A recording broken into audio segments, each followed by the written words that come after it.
우리가 공존의 밤 시간에 계속 사역의 의미를 우리가 보고 있습니다. 본질 있죠. 가정 사역은 다음 세대가 다른 세대가 되지 않게 만드는 것이다. 그런데 이것은 가정에만 문제가 아니라 교회가 꼭 가정이죠. 그래서 교회는 가족 공동체인데 우리 모두가 우리 속해 있는 우리 다음 세대가 다른 세대가 되지 않도록 마음을 모으는 것이 가정 사역의 목표다, 목적이다. 그렇게 말씀 나누었습니다. 그리고 두 번째로 봉사에 대해서 우리가 보았을 때 봉사는 예배를 돕는 겁니다. 어떤 일이나 단지 누가 밥을 해야 되거나 누가 주차 요원을 해야 되기 때문에 하는 것이 아니라 예배를 돕는 겁니다. 마치 제사장의 마음으로 두렵고 떨림으로 하는 것이 봉사라고 말씀드렸습니다. 제사장들이 3시간 안에 1년 동안 준비했던 유월절을 드릴 때 얼마나 긴장하겠습니까?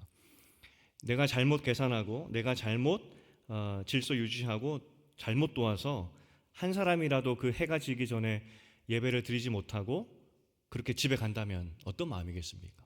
그러니까 1년의 그 예배를 위해서 준비했던 그 제사장의 마음으로 우리는 주일 1시간 예배를 집중하여서 두렵고 떨림으로 준비해야 된다. 그것이 봉사자의 마음이다. 이렇게 나누었습니다. 그리고 한 가지 더 나눴던 것이 환대죠. 밝게 인사하는 거. 그래서 우리 적용으로 옆 사람을 보시면서 환대의 마음으로 반갑습니다. 잘 오셨습니다. 반갑습니다.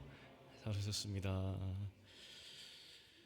오늘은 선교가 무엇인지 보려고 합니다.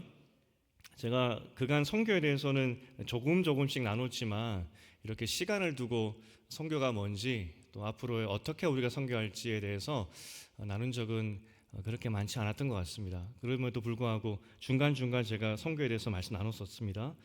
기억하실지 모르겠지만요. 어쨌든 오늘 선교 정책을 바꾸려는 건 아닙니다. 이것을 설명하자니 아직 한국 교회가 또 우리 교회가 준비되지 않았다는 생각이 듭니다. 방향에 대해서 조금씩 나누었지만 오늘은 당황하지 마시고 뭘 바꾸겠다는 것이 아니라 10년 혹은 5년 후에 우리가 어떤 모습으로 선교를 해야 되느냐 거기에 대해서 먼저 좀 보려고 합니다. 선교가 무엇입니까? 선교가 뭐냐라고 했을 때 우리는 그 선교사를 파송하는 것을 먼저 떠오르게 되죠. 그러면 왜 우리가 선교사를 파송하겠습니까? 복음이 없는 곳에 복음을 전할 수 있는 그 선교사님을 파송하는 것, 우리는 그걸 떠오릅니다.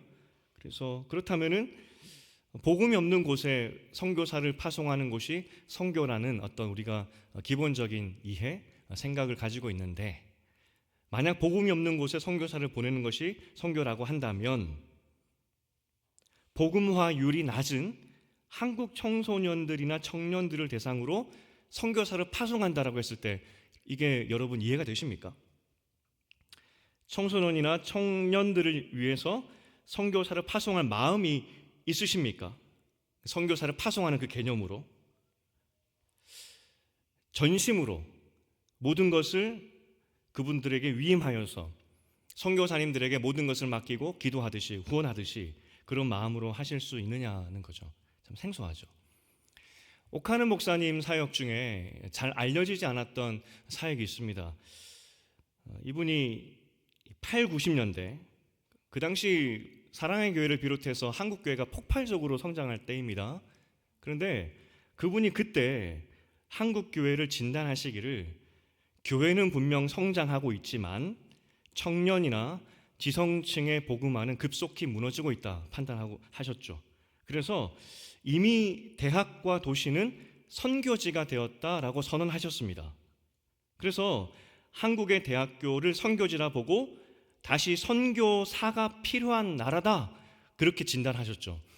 상상이 되십니까? 80년, 90년대 학원 복음화 운동이 엄청났을 때이고 학교마다 캠퍼스 운동이 막 일어날 때입니다.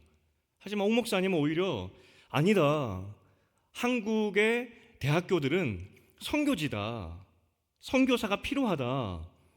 그래서 그때 이분이 어떻게 하셨냐면 대표적으로 영국의 한 목사님이신데 해외에 있는 그 학식 있고 또 선교의 마음이 있는 그 목사님들을 사랑의 교회 청년부로 모시고 오는데 어떤 자격으로 모시고 왔느냐? 선교사로 모시고 옵니다.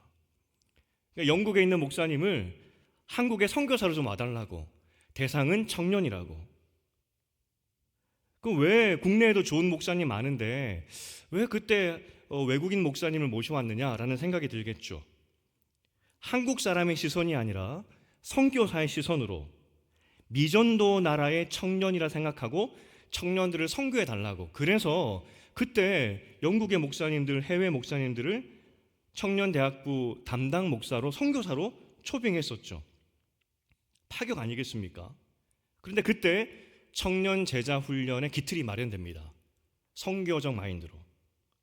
그리고 외국인 선교사뿐만 아니라 대표적인 예가 고직한 선교사님, 어쩌면 들어보신 적 있으실 수도 있습니다.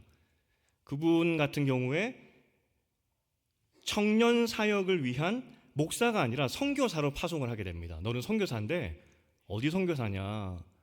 대한민국의 청년들이 선교지가 되었기 때문에 너는 대한민국 청년의 선교사야. 그렇게 파송을 하셨죠. 정말 파격이죠.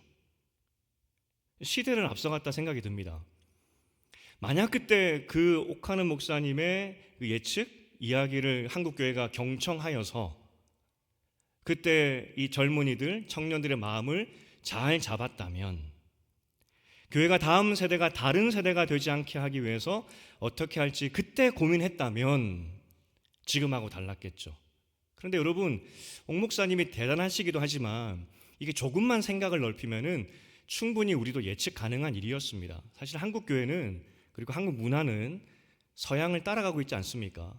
그때 8, 90년도에 이미 서양 교회는 완전 쇠퇴의 길이었거든요. 한국 교회도 곧 그렇게 된다는 것을 보고 오신 것이죠. 우리는 역사를 뒤따라가는, 특히 기독교 역사는 뒤따라가는 입장 아니겠습니까? 그래서 어떤 면에서 유리합니다.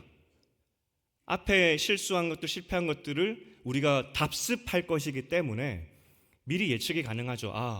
이렇게 하면 우리도 똑같이 그 길을 가야 될 것이기 때문에 우리는 달라져야 되겠다.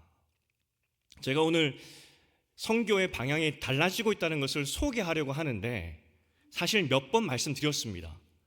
그리고 뒤에도 나오겠지만 지난 한철호 선교사님, 작년에 선교 대회를 정말 도전 많이 주셨던, 성도님들이 정말 좋아하셨던, 그런데 그분이 맨 마지막에 새로운 선교 패러다임을 전해주셨는데 별로 감동들을 안 하시고 동의들을 안 하시더라고요. 한국교회가 아직 받아들일 마음의 준비가 안 됐구나라는 생각이 많이 들었습니다. 어쨌든 지금 세상이 변하고 있고 또 우리는 그것을 따라가고 있는데 늦었다는 생각, 그거는 하나님 마음 아니겠죠. 지금부터 잘 준비하면 되니까. 복음화율인 낮은 곳이 선교지입니다. 계속 강조하겠지만 선교는 가난한 나라에 가서 선교사가 가서 예수를 전하는 것이 아니라 선교란 복음이 없는 곳에 가서 예수를 전하는 겁니다. 그렇기 때문에 지금도 잘 사는 영국이나 잘 사는 미국에 선교사를 역파송하는 거 아니겠습니까? 그런 점에서 선교지가 이제는 해외에만 있는 것이 아니라 우리나라 자체가 선교지가 되어버렸습니다. 복음이 필요한 곳에 선교사를 파송하는 곳이 맞다면, 그것이 맞다면 한국의 다음 세대가 선교지가 되었다는 그 말에 우리는 동의해야 됩니다. 지금 한국교회가 대처를 못하고 있죠. 여전히 한국교회는 청년사역이나 다음 세대 사역은 뒷전입니다. 선교지인데. 한국교회는 장년 중심의 교회죠. 그러니 새로운 선교를 이야기할 수가 없습니다. 그래도 우리 교회는 담임 목사가 3부 청년 예배를 집중하겠습니다라고 했을 때 다 동의해 주셨죠. 근데 많은 교회가 눈치 줍니다. 아니, 저 담임 목사는 청년만 생각하나? 그런데 청년 세대가 선교지라는 것을 우리가 깨닫게 된다면 역량을 쏟아부을 수밖에 없죠. 지난주 교회 학교를 리셋하라는 그 책, 여러 교회가 소개되어 있다는 그 가정사회 갈 때 소개했던 그 책입니다. 미국의 많은 교회들이 다음 세대를 선교지로 삼고 모든 것을 쏟아붓고 있는데 한국 교회에서 그렇게 하는 교회는 없죠. 또한 한국 자체가 선교지가 되었습니다. 무슨 말이냐면 다음 세대뿐만 아니라 한국에 250만의 외국인이 있습니다. 한국에서 가장 큰 선교 단체 훈련 그 한철호 선교사님이 그 대표로 있는 곳이거든요. 거기에서도 선교 정책이 바뀌었습니다 이야기합니다. 선교 정책은 이제 내국에 국내에 사는 250만 명 외국인에 집중해야 됩니다. 그렇게 해서 이야기하고 있는 겁니다. 총신대 학원도 마찬가지죠. 우리 이응지우 목사님이 선교대학원 다니고 있으니까 국내 선교로 한국의 선교 방향이 바뀌고 있다는 겁니다. 왜냐하면 지금까지의 모든 선교 데이터를 봤을 때 가장 효과적인 선교 방법이 자국민이 자국민을 선교할 때입니다. 같은 나라 사람이 같은 나라 사람에게 전도할 때 가장 효과적이죠. 물론 지금까지는 미전도 종족이 있었습니다. 그러하기 때문에 예수 안 믿는 종족에 예수 믿는 첫사람을 만들기 위해서 선교사님이 가셨죠. 하지만 그 결과로 정말 감사하게도 지금 대부분의 나라가 예수 믿는 사람이 생겨났습니다. 그래서 지금 전 세계 앞서가는 교단들의 선교 방향이 뭐냐면 그 나라의 사역자의 역량을 키워주는 겁니다. 목사님들 교육하는 거죠. 지난주 기독교 신문에도 이게 났더라고요. 선교 방향이 현지 사역자를 키우는 것으로 바꿔야 한다. 언제까지 선교사가 파송되어서 전도하는 것이 아니라 그 나라 지도자를 키우는 방향으로 바뀌어야 된다. 그것이 신문의 내용이었습니다. 물론 가야 됩니다. 필요한 나라가 있고 필요한 사역이 있기 때문에 그래서 가야 됩니다. 우리 교회 김세월 전도사님이 선교 지망생입니다. 우리 교회가 잘 키워야 되겠죠. 그런데 그렇게 상주할 사역자도 필요하지만 제가 김세월 전도사님에게 도전하는 것이 무엇이냐면 일단 한국 교회에 사역자 자체가 없습니다. 그런데 그 없는 사역자 중에서 뽑아서 선교사로 가겠다는 사람도 없죠. 일단은. 하지만 감사하게도 김세월 전도사님 같은 분들이 가겠다라고 지원했을 때 제가 할 수 있는 조언이 무엇이냐면 그곳에 사역자를 키울 수 있는 준비가 돼야 된다. 가르치는 사역이죠. 그러니까 가서 현지인 목사들을 가르칠 수 있도록 당신이 공부를 해서 가라. 저도 박사학위를 하다가 지금 잠깐 멈췄습니다. 제가 박사학위를 마치는 이유는 만약에 당신 계속 공부하겠습니까? 그리고 그 목적이 뭡니까? 라고 한다면 시간 내어서 선교지 가서 그 나라 리더들, 그 나라 목사님들을 가르치기 위해서 학위를 마치려고 합니다.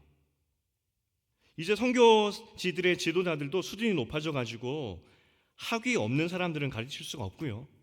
지금 신학교에 우리나라 신학교의 그 교수님들이 방학 때마다 가서 그 목사님들을 양육하고 있는 겁니다. 가르치고 있죠. 그래서 앞으로의 선교 흐름은 지도자 양성이고 현지인이 현지인을 전도하도록 그래서 건강한 교회가 지속 가능하게 만드는 것이 방향이고 정책입니다. 그래서 우리가 앞으로 준비할 사역이 뭐냐면 우리나라에 250만 명의 다양한 민족이 있죠. 그 중에는 무슬림도 있고 힌두교도 있습니다. 이들이 변화하여서 본국으로 갈 수 있도록 이들이 한국에 나와서 복음을 듣고 본국으로 갈 수 있도록 그래서 그 본국에서 거기에 있는 현지 목사님들을 통해서 계속 신앙을 이어갈 수 있도록 하는 것이 지금 선교의 방향이라는 거죠. 이화여대에도 정말 많은 중국인이 있습니다. 지난번 이화여대 기독교연합회 종강 예배를 갔었었는데 중국인들이 왔더라고요. 동시 통역하면서 들으면서 예배 드렸더라고요. 나중에 마지막에 인사하는 시간에 중국인들 일어나 보세요라고 했더니 한 7, 8명 이상 일어났던 것 같습니다. 그렇게 와서 복음을 듣고 중국으로 들어가는 거겠죠? 거기에서 중국인 목사님을 통해서 또 양육받는 것, 그것이 가장 효과적이고 그것이 가장 건강한 교회를 만드는 법이다. 이것이 지금 선교의 흐름이라는 겁니다. 정리하면 아마 지금 우리가 도와드리고 후원하고 있는 선교사님들 은퇴하신 그 시점 한 5년, 10년 후가 되겠죠? 완전히 선교의 방향은 바뀌어 있을 겁니다. 파송이나 상주의 개념보다는 지도자를 세우는 선교로 바뀌어야 한다는 겁니다. 자국민이 자국민을 선교하도록 감당하도록 바뀌어야 된다는 거죠. 그리고 우리는 국내에 있는 그 외국인들 거주하는 250만 명 하나님이 주신 기회를 생각하고 그들에게 어떻게 하면 복음을 전하여서 본국으로 돌아가게 할 것인가가 한국교회 고민이 되어야 된다는 겁니다. 저뿐만 아니라 제가 저 혼자 생각한 건 아니겠죠. 지금 이미 서양 교회들이 그랬고 지금 우리나라를 대표하고 있는 그 선교 단체들도 이런 방향을 바꾸려고 하는데 쉽지 않아요. 교회들이 여기에 대한 마음을 주지가 않아요. 선교는 나가야 된다. 나가야 된다. 가야 할 곳이 있습니다. 그걸 부인하는 것은 아닙니다. 그리고 지금 하고 있는 사역들을 우리는 계속 이어가야 될 겁니다. 하지만 언젠가는 이 사역도 끝이 있겠죠. 5년, 10년 후에 우리가 어떻게 해야 될 것이냐.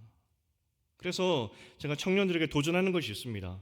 청년들 이제 3월쯤 되면은 교구 연합 예배 때 한번 나누겠지만 청년들에게 재정을 독립하는 것을 준비시키고 있습니다. 자기들 헌금해서 자기들이 쓰라는 거죠. 그런데 이걸 그냥 쓰면 안 되니까 중국인 사역자도 한 명 고용해서 파송하라고 제가 그렇게 도전하고 있습니다. 선교적으로 캠퍼스 사역에 재정과 사람을 보낼 수 있는 그러한 청년들이 되어야 그게 선교적인 삶이겠죠. 지금 이 시대에 맞는. 그래서 추후에 이 부분은 천천히 기도하면서 새로운 길을 준비했으면 좋겠습니다. 다음 세대가 선교지인데 어떻게 다음 세대 선교지를 우리가 개척하고 세울 것이냐, 어떻게 모든 역량을 선교지에 집중할 것이냐, 다음 세대. 그리고 우리가 하나님께서 보여주신 특별히 캠퍼스 사역들, 여러분들 많이 기도하셨지 않습니까? 특히 캠퍼스 안에 있는 외국인들에 대한 우리에게 맡겨진 사역들을 어떻게 감당할 것이냐. 이게 우리 5년, 10년 후에 제목인 것 같은데 우리 교회뿐만 아니라 한국 교회가 잘 움직이지 않아요. 그래서 차차 이거는 계속 나누었으면 좋겠다 하는 마음입니다. 오늘은 어쨌든 선교의 밤이기 때문에 선교가 뭔지, 정말 선교가 뭔지, 해외 나가는 거냐, 성경에서 말하는 선교가 뭐냐, 가난한 사람에게 간식 갖다 주는 거냐, 그게 맞느냐, 어떤 것이 정말 선교인지를 말씀을 통해 좀 보려고 합니다. 우리가 잘 알고 있는 본문이죠. 아브라함을 부르신 그 내용입니다. 사실 이 부르심은 아브라함에게 죽으라는 겁니다. 나라를 이동하는 것은 그 당시 목숨을 건 그런 부르심이죠. 하지만 아브라함은 떠납니다. 아브라함이 하나님 알았을까요? 몰랐습니다. 노아 홍수 이후에 처음으로 하나님이 이 인간에게 나타나신 거니까 하나님에 대한 존재를 몰랐죠. 그렇지만 신적인 부르심, 12장을 제가 굉장히 오래전에 한번 설교한 적이 있는데 구약에서 2번밖에 쓰이지 않는 단어였습니다. 2번. 가라 가라. 12장 1절과 22장 2절. 22장은 이삭을 바치러 갈 때. 그러니까 우리가 아브라함의 믿음이 좋아서 이삭을 바쳤다 생각하지만 12장 1절 그 음성을 또 들은 겁니다. 안 가면 안 되는 음성. 그래서 아브라함이 어느 날 자고 일어났는데 어떤 신의 음성을 들었고 안 가면 죽을 것 같아서 그래서 이사한 겁니다. 목숨 걸고. 그런데 그 부르심, 그 이사의 목적은 너는 세상에 복이 될 것이다. 내가 복을 만들기 위해서 너를 불렀다는 거죠. 여기 복이라는 것이 복이 될 것이다, 미래적인 약속이 아니라 복 그 자체라는 겁니다. 너는 이 땅의 복이다. 내가 이 땅의 복으로 너를 세웠다. 복 그 자체다, 그거죠. 그러면 세상에 복이 된다는 의미가 무엇일까요? 사실 아브라함의 인생을 쭉 살펴보면 복이 될 만한 인생은 아무것도 없습니다. 오로지 결혼하여서 자식 낳고 땅 얻었다. 그것이 그 인생의 끝입니다. 그 어디에도 복이 될 만한 삶을 살지 않았습니다. 어떻게 이 아브라함이 복이냐? 때로는 남자로서 부끄러운 일도 저지르고 또 믿음이 없어서 계획되지 않은 자녀도 낳고 오직 자기 가정 일만 하다가 그렇게 죽는 것이 아브라함의 삶이었습니다. 복이 뭐냐? 복이 뭐이래? 싶죠. 그런데 아브라함의 인생 가운데 복이 뭔지를 보여주는 사건이 오늘 14장입니다. 새벽기도 때 나눴던 그 본문인데 14장의 사건이 이게 복이구나. 아브라함이 비록 단 한 번밖에 복의 삶을 살지 않았지만 이게 하나님께서 우리를 복으로 부르셨다는 의미가 이거구나. 그것이 14장에 나왔었습니다. 14장에 어떤 내용이냐면 그 당시 이스라엘 가나안은 조그마한 도시국가들이 있었습니다. 큰 나라가 있던 나라가 아니라 땅이 아니라 도시국가들이 조그맣게 흩어져 있었습니다. 그때 소돔과 고모라를 포함하여서 이 5개 도시국가가 있었는데 주요한 도시국가로 한번 지도를 띄워주시겠습니까? 저렇게 되어 있습니다. 현재 이제 가나안 땅, 이스라엘 땅을 기준으로 본다면은 남동부 쪽에 사해를 중심으로 저렇게 5개 도시국가가 있었습니다. 저 마므레라는 곳에 이제 아브라함이 있었고요. 좀 올라가면은 예루살렘, 그때도 조그마한 도시였겠죠. 어쨌든 가나안에는 주요한 5개 도시국가가 있었고 그 큰 그래도 살만한 그런 동네니까 그런 도시국가니까 아브라함의 조카가 난 소돔 가겠다 그렇게 된 거 아니겠습니까? 그런데 이 작은 나라들이 북쪽의 나라, 국가를 만든 북쪽의 나라들에게 조공을 바치고 있었습니다. 조공. 큰 지도를 보겠습니다. 저렇게 지금 이스라엘 가나안 지역은 저 끝에 있다면 지금 4개 연합국은 문명의 발상지죠. 아브라함이 저기서부터 온 거 아니겠습니까? 그 당시 큰 나라들, 가나안의 도시국가에 비하면 훨씬 큰 나라들, 문명의 발상지 4개 연합국이 저렇게 배치되어 있었습니다. 그리고 이 5개 조그만 도시국가들은 저 북쪽 나라에다가 조공을 바치고 있었던 그런 시기였죠. 그런데 이 5개의 조그만 도시국가가 더 이상 이렇게 못 살겠다 하고 배신을 한 겁니다. 조공 못 바치겠다 된 거죠.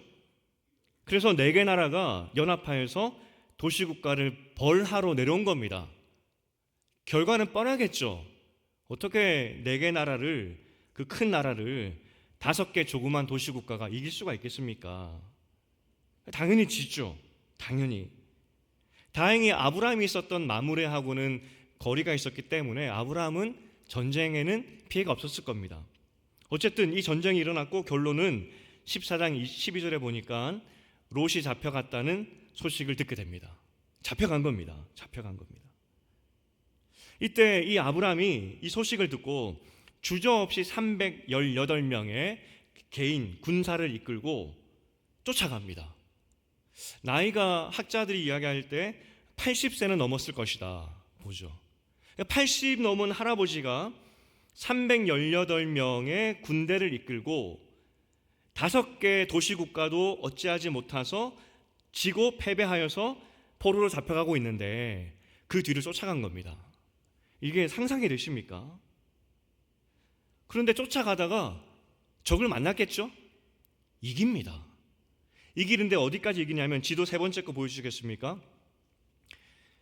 마므레에서 저 호바까지 쫓아가게 되는데 쫓아가면서 계속 전쟁을 이깁니다. 키로수로 따지면 300km입니다. 300km. 지금도 이 300km가 엄청 먼 거리인데 318명의 군대를 가지고 4개 연합국의 뒷공문을 쫓아가서 그들에게 빼앗겼던 모든 것을 다 되찾아오는 대승리를 거두게 되죠. 무슨 정신으로 그랬을까? 그때 소돔 왕이 모든 것을 다 되찾은 아브라함에게 이야기합니다. 다 가져가라고. 그 당시에 전쟁을 이기면 전리품은 승리한 사람이 다 가져가는 겁니다. 근데 아브라함이 이야기하죠. 필요 없다고. 다시 다 가져가라고. 하나님의 이름으로 맹세하니 실 한 오락이나 끈 하나도 가져가지 않겠다 이야기합니다. 굉장히 예외적입니다. 나 아무것도 안 가지겠다고. 아브라함은 전리품에도 관심이 없었습니다. 그러면 왜 목숨 걸고 318명 뿐인데 그 사람들 데리고 전쟁 갔을까? 도대체 뭐 때문에 갔을까? 전리품도 필요 없다고 하는데 14장을 통해서 우리가 아브라함의 첫 부르심을 보았습니다. 아브라함은 복이다라고 선언하셨죠. 그리고 14장의 전쟁 이야기는 그 복이 어떤 일을 하게 되는지를 보여주는 사건입니다. 오늘 북쪽에서 큰 나라들이 쳐들어왔습니다. 근데 사실 이 전쟁의 시작은 5개 가나안의 도시국가들이 더 이상 조공을 바치기 싫다. 그 배반 때문에 일어난 거 아니겠습니까? 그럼 5개 나라가 왜 조공 바치기를 싫다 하면서 배반했을까요? 사람답게 살고 싶었거든요. 조공이라는 것이 쉽지 않습니다. 이 광해라는 영화를 제가 몇 번 인용해 드렸는데 거기에도 이 중국으로 바치는 조공 목록이 쫙 나옵니다. 우리가 가지고 있는 좋은 것도 바치긴 하지만 또 기가 막힌 것은 사람도 바칩니다. 사람도 바칩니다. 내 딸을 조공 바친다고 했을 때 여러분 마음이 어떻게 하겠습니까? 우리 가족을 조공으로 바친다고 했을 때 어떤 마음이겠습니까? 그 당시 양반들은 돈이 있으니까 자기 딸 숨겼다는 기록들이 있는데 가난한 사람들은 자기 딸 다 뺏기고 바쳐야 되는 겁니다. 얼마나 비참하겠습니까?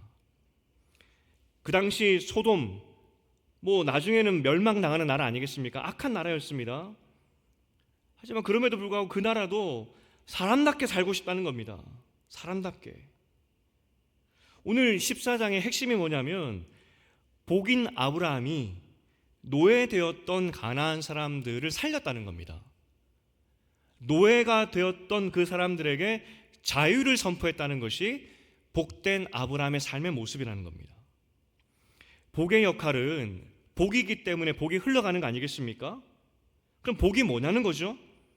사람답게 살지 못하는 사람에게 사람답게 살도록 만드는 것이 복이라는 겁니다. 영적으로 따지면 영적으로 죽어가는 사람들에게 죄악된 세력에 잡혀서 포로로 살아가고 있는 노예처럼 살아가고 있는 그 사람들에게 예수 이름을 전해서 참 자유를 주는 것, 그게 복의 역할이라는 것이죠. 심지어 결국은 죄로 멸망할 19장에서 멸망당할 소돔과 고모라라 할지라도 그 사람들도 복의 수혜자가 되는 겁니다. 자유를 얻은 거죠. 지금 아브라함 덕분에 가나안 전 지역이 살아난 겁니다. 그렇지 않았다면 가나안의 이 5개 나라뿐만 아니라 가나안의 모든 이 땅은 결국 바벨론의 전신이었던 그 메소포타미아 지역 그 큰 나라의 손아귀에 있었겠죠. 아무런 자유도 없었을 겁니다. 계속해서 다 수탈당했을 겁니다. 하지만 아브라함이 그들을 몰아내게 되는 것이죠. 그래서 가나안 땅이 복받게 된 겁니다. 자유를 얻게 된 것이죠. 오늘 14장의 본문은 복으로 부름받은 사람의 역할이 무엇인지를 보여주고 있습니다. 복은 노예된 사람에게 자유를 주는 것. 복의 역할은 자유라는 겁니다. 참 이게 이야기를 좀 더 우리가 살펴보면 안타까운 것은 이때 소돔과 고모라도 복을 받습니다. 살아났죠. 이때 인생을 이렇게 살면 안 되는구나 느꼈다면 그때 그들이 조금 더 죄악된 길에서 조금만 더 돌이킬 수 있었다면 19장에서 망하지 않았을 텐데, 이거 보면 하나님께서는 항상 기회를 주시는 것 같습니다. 계속 기회를 주시죠. 결국은 소돔과 고모라가 14장에서 복을 받았지만, 자유를 얻었지만 결국 죄의 노예로 살다가 19장에서 망하게 되는 거죠. 어쨌든 그나저나 하나 더 볼 것이 어떻게 아브라함이 318명으로 이겼을까 하는 겁니다. 그게 가능해 보입니까? 하지만 하나님의 싸움이라는 증거로 우리는 볼 수 있습니다. 복이 되는 과정, 어떻게 우리가 세상에 자유를 줄까? 어떻게 하면 그들에게 예수를 전할까? 하나님의 전쟁이기 때문에 하나님께서 어떻게든 이기게 하신다는 겁니다. 성경은 이기는 방법을 기록하고 있지 않지만 분명하게 하나님이 318명으로 이기게 하셨습니다. 그리고 더 놀라운 것은 318명입니다. 안 도망갑니다. 저 같으면 도망갔을 것 같습니다. 아브라함 주인이 이 4개의 나라 이 연합국을 쫓아가자고 하는데 제가 318명 중에 멤버였다면 주인이 제정신이 아니네 했을 것 같습니다. 그런데 하나님께서 318명을 동력자로 세워주시고 한 마음으로 묶어주시고 기상천외한 방법으로 4개 연합국을 이기게 하심을 통해서 가나안 땅에 자유를 주었다. 이것이 복의 역할이다. 성경은 14장에서 보여주고 있는 거죠. 그러면 가장 근본적인 질문, 아브라함이 왜 이 전쟁을 나갔을까 하는 겁니다. 왜 전쟁에 나갔을까? 왜? 아무리 눈 씻고 찾아봐도 이것밖에 없습니다. 롯을 불쌍히 여기는 마음, 사람을 불쌍히 여기는 마음. 저렇게 잡혀가면 다 죽는데, 저렇게 잡혀가면 노예가 되는데 불쌍히 여기는 마음. 아브라함 자체가 그 4개 연합국 그 도시국가 출신이기 때문에 노예된 삶을 잘 알았을 겁니다.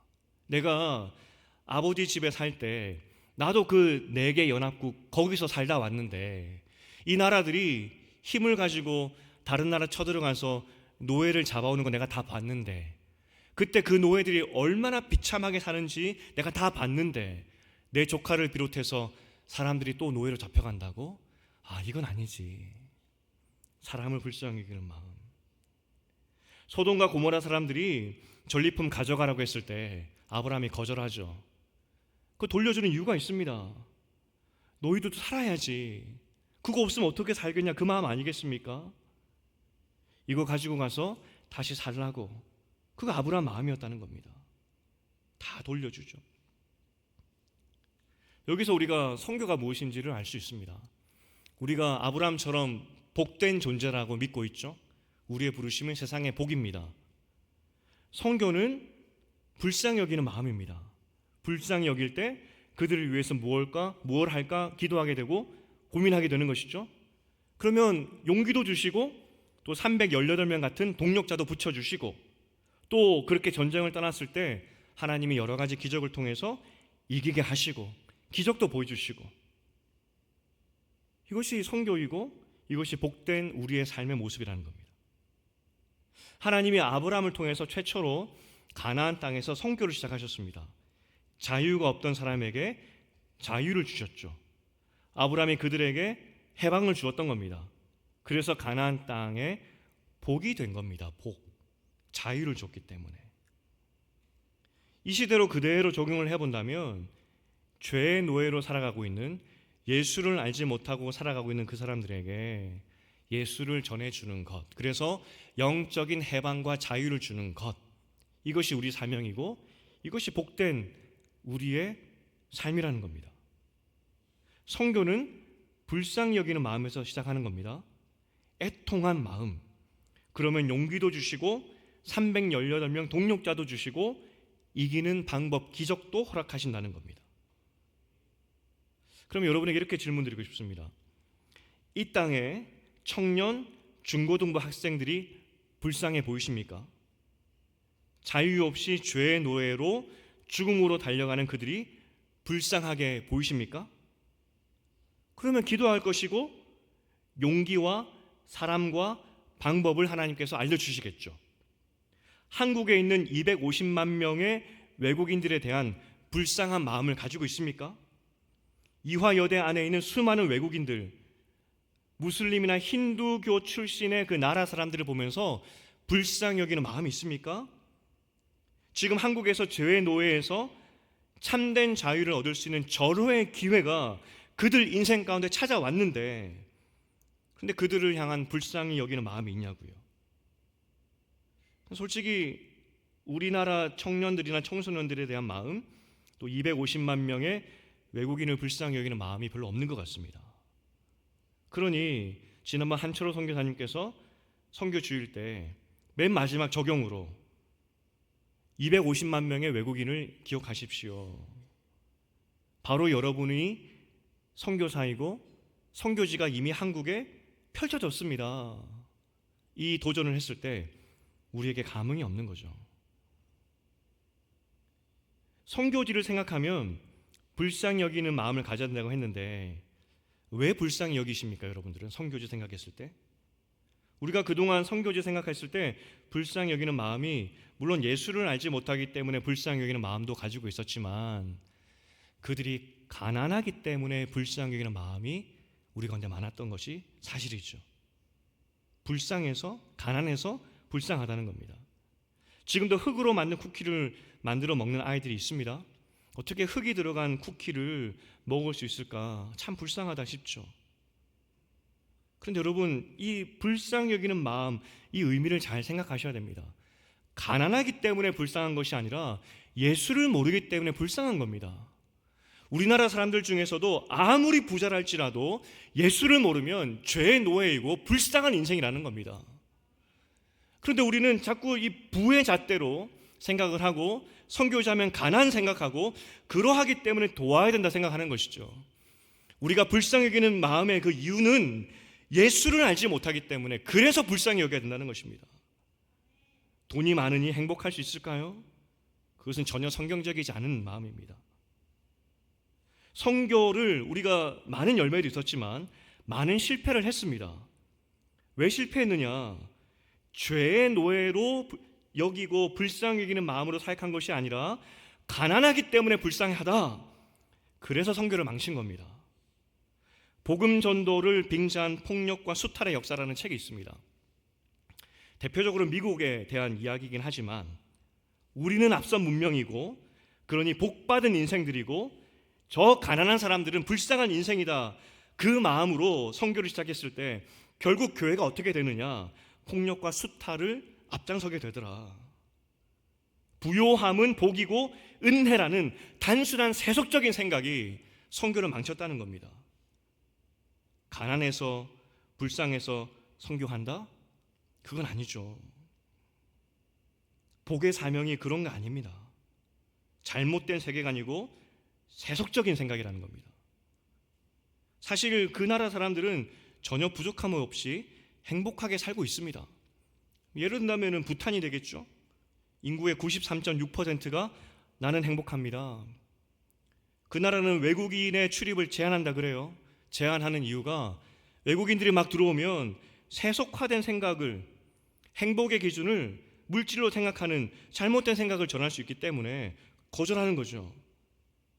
선교사님들의 부탁 혹시 들어보셨는지 모르겠습니다. 선교사님들이 단기 선교나 선교지에 갔을 때 그분들이 부탁하는 내용이 뭐냐면 가난하다고 불쌍하게 생각하지 말아달라. 이 이야기 들어보신 적 있으십니까? 사실 이 마음에서 벗어나기가 굉장히 어렵다는 겁니다. 우리의 선교 대상은 가난한 사람이 아닙니다. 우리의 선교 대상은 예수를 모르는 사람. 아무리 부자여도 죄의 노예로 살고 있다면 자유가 필요한 선교 대상입니다. 심지어 소돔과 고모라처럼 천하의 악한 사람이라 할지라도 복음을 모르면 선교의 대상이고 우리가 불쌍히 여겨야 하는 사람들이라는 것이죠. 우리가 얼마나 세속적인지, 좀 잘 산다고 그래서 가난한 사람들을 불쌍하다 생각을 합니다. 만약 우리가 불쌍히 여기는 마음을 그러한 마음으로 가진다면 이것은 하나님을 모욕하는 겁니다. 그 가난을, 우리 기준에 그들의 가난을 하나님이 허용하신 거 아니겠습니까? 섭리? 그러면 하나님이 잘못하신 거 아니겠습니까? 한국은 잘 사니까 복받은 나라일까요? 복음으로 잘 살게 되었다, 이 말이 정말 맞는 말일까요? 하나님의 은혜를 물질적 복으로 연결시키는 지극히 세속적인 생각이라는 것이죠. 그러니 부자 나라라 할지라도 하나님을 모르면 선교의 대상인 겁니다. 그래서 영국과 미국도 선교의 대상인 것이고, 그래서 우리와 같이 밥 먹고 우리 같은 말을 쓰고 있는 다음 세대 아이들도 선교의 대상인 것이고, 돈 많아서 한국에 유학 오는 학생이라 할지라도 예수를 모르기 때문에 그래서 선교의 대상인 겁니다. 이번 6월에 인도네시아로 갑니다. 화교가 대상인 걸로 알고 있고, 어쨌든 저도 가보진 않았기 때문에 인도네시아 선교를 떠나게 됩니다. 여러분도 지원하셔야 될 텐데, 제가 유학을 할 때 인도네시아에서 온 화교 학생이 있었습니다. 같은 동기로. 중국인, 남자. 중국인인데 화교이고 인도네시아 출신입니다. 얼마나 부자이던지 정말 부자입니다. 그럼에도 불구하고 인도네시아 화교가 우리의 선교 대상인 이유는 예수를 모르기 때문입니다. 정리하면 우리는 선교를 다시 정리해야 됩니다. 선교는 영적인 자유가 없는 사람들에게 참된 자유를 전하는 것입니다. 다른 복이 아니라, 돈을 주고 도움을 주어서 주는 그 복이 아니라 영적인 자유를 주는 그것이 복이라는 거죠. 우리는 복입니다. 왜냐하면 이미 자유를 알고 있는 사람이고 자유를 전해줄 수 있는 사람이기 때문에 우리는 복입니다. 복. 자유를 잃고 죄의 노예가 된 사람들을 해방시키는 것이 복의 역할입니다. 그리고 이것이 선교입니다. 노예 해방 운동이죠. 그러니 우리의 선교의 대상을 단지 먼 나라, 멀리 있는 그곳, 가난한 나라 이것으로 생각할 것이 아니라 하나님께서 우리에게 보게 하신 것, 이미 우리에게 펼쳐진 상황들을 하나님 눈으로 볼 수 있어야 된다는 겁니다. 아브라함이 조카를 살렸듯이 우리도 다음 세대를 살려야 되고, 아브라함이 가난한 사람들을 살렸듯이, 그 이웃을 살렸듯이 지금 바로 옆에 있는 250만 명을 어떻게 살릴까? 이것이 우리의 고민이 되어야 한다는 겁니다. 이 패러다임이 바뀌었고 이렇게 사역해야 된다라고 심지어 기독교 신문에서조차 이야기를 하는데 한국교회가 잘 깨닫지 못하는 것 같습니다. 하지만 우리 신앙교회는 달라졌으면 좋겠습니다. 5년 후, 10년 후에 저도 어떤 사역이 펼쳐질지는 잘 모르겠습니다. 청년들이 과연 5년 후, 10년 후에 중국인 사역을 위해서 중국인을 정말 고용하여서 스스로 캠퍼스에 보낼지 잘 모르겠습니다. 어떻게 할지 잘 모르겠습니다. 하지만 불쌍히 여기는 마음부터 시작해야 되겠죠. 다음 세대를 불쌍히 여기고 250만 명을 불쌍히 여기는 마음. 이제 말씀 맺겠습니다. 구약에서 선교의 가장 대표적인 사례가 나아만의 집에 잡혀왔던 이스라엘 출신 어린 종입니다. 철천지 원수죠. 우리 엄마 아빠 죽이고 우리 가족 죽이고 나라 망하게 하여서 나를 종으로 잡아왔던 그 나아만 장군, 철천지 원수입니다. 그가 병이 들었습니다. 그 어린 여자아이의 이야기가 뭐였죠? 우리 주인이 이스라엘의 선지자를 한번 만났으면 좋겠다. 그러면 살 텐데 였습니다. 선지자 한번 만나면 병에서 자유하게 될 텐데, 이 여자아이가 원수되었던 나아만을 불쌍히 여겼고 나아만은 그 말에 이끌려서 병에서 자유를 얻게 됩니다. 하나님을 믿는 믿음도 가지게 되죠. 종된 이 여자아이가 나아만에게 복이었던 겁니다. 우리는 선교적 삶을 살아야 됩니다. 사람을 살리는 그 출발점이 불쌍히 여기는 마음, 예수를 알지 못하는 사람들을 향한 불쌍히 여기는 마음. 아직 조금 남아가지고 금방 끝날 텐데 지금 좀 애매해가지고 자매가 민망할까봐 제가 필라델피아에서 사역을 할 때 교육 목사일 때입니다. 그 중고등부 아이들, 영어권이죠. 중고등부 아이들이 토요일마다 다운타운에 노방전도를 갔습니다. 중고등부 사역자 목사가 있기 때문에 항상 그 친구가 데리고 가다가 이 친구가 시간이 안 돼가지고 못 가게 된 거죠. 그래서 교육 목사니까 제가 데리고 가게 되었습니다. 아니 이세들이야 영어 잘하니까 전도지 나눠주면서 전도하죠. 솔직히 제가 외국인 노방 전도를 한 번도 해본 적이 없었습니다. 이걸 나눠주면서 뭐라고 해야 될지도 모르겠더라고요. 예수 믿으세요 이렇게 나눠주지 않습니까? 한국은 뭐 이렇게. 근데 뭐라고 해야 될지도 모르겠더라고요. 그래서 애들한테 물었어요. 나 뭐라고 하면서 줘야 돼? 이렇게. 어쨌든 이렇게 노방 전도를 하고 있는데 부끄럽죠. 그 동양인이 이렇게 주고 있으니까 굉장히 부끄럽더라고요. 근데 어느 지나가던 이 백인 남자가 한 40대 50대 되는 백인 남자가 저한테 막 뭐라는 겁니다. 뭐라고 하냐면 왜 복음을 값싸게 만드냐고. 사실 이 전도지 나눠주는 게 뭐 효과가 있겠습니까? 왜 이 복음을 값싸게 만드냐고 막 화를 내는 겁니다. 제가 영어도 못하지만 그래서 그냥 보낼 수 있었죠.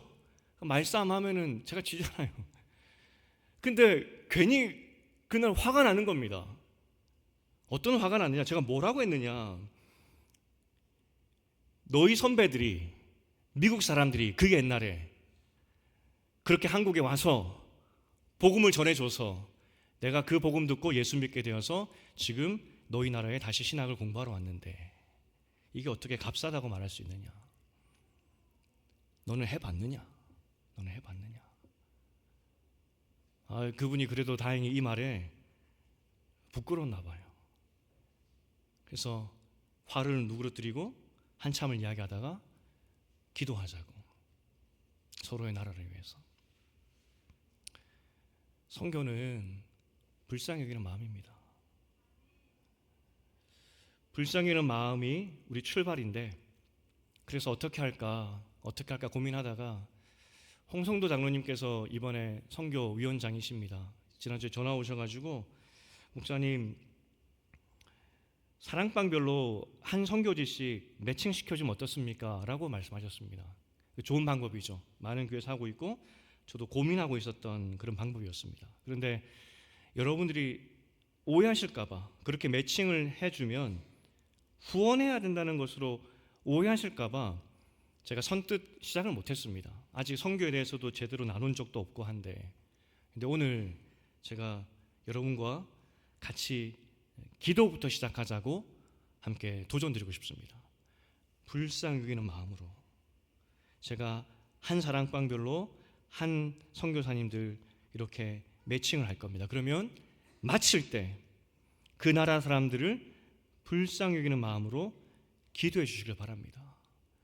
그렇게 기도하기 시작할 때 하나님이 마음도 주시고 318명의 동력자도 주실 것이고 어떻게 사역하게 해야 되는지도 알려주실 겁니다. 그리고 그 명단에는, 그 대상에는 이화여대 캠퍼스도 있을 것이고 또 우리 안에 있는 이민자도 있을 겁니다. 같이 기도할 때, 주의 마음으로 기도하기 시작할 때 하나님께서 일하신다는 것이죠.